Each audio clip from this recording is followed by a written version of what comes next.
In some ways it's hard to put my finger on exactly when I kind of felt an initial sense of call, because I really can't remember a time when I haven't been passionate about the local church. I had the privilege of growing up in a Christian home, and my parents were really involved in local church, and through that kind of regular church attendance was part of what we did as a family, kind of normally being the last family to leave because my mom was in the worship group or something. You know, we were helping put away chairs, having home groups in our house, parents involved in youth groups and things like that. I was just immersed in what it was to be church, and I think that through that just really sensed the joy of that, saw the transforming power that had, or that Christ had through that in people's lives.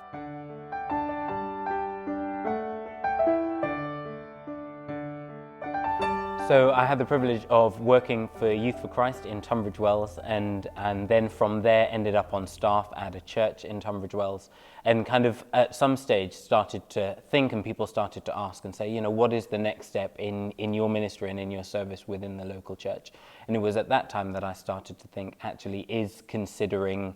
starting on the discernment process the right next thing to do? And spoke to my vicar, who was also my boss at the time, and from there first went to go and speak to the DDO, the Diocesan Director of Ordinands.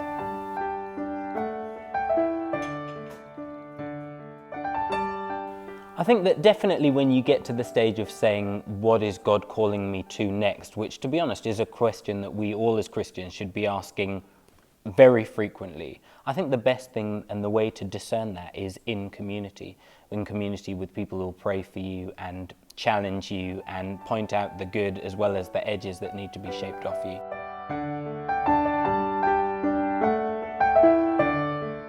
Being called to ordination is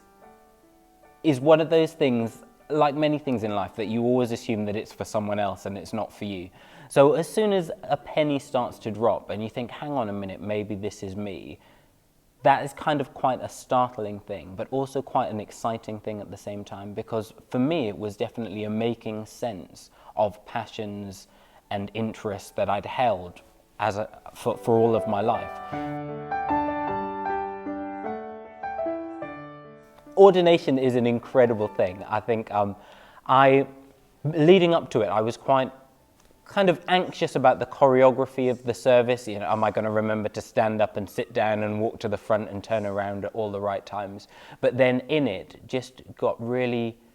drawn into just the privilege of it, the significance of the words that are spoken, the prayers that are said, the support of friends and family, people from kind of previous churches and previous kind of parts of life all gathering to say we're with you as you take this step in your ministry. It was just absolutely incredible.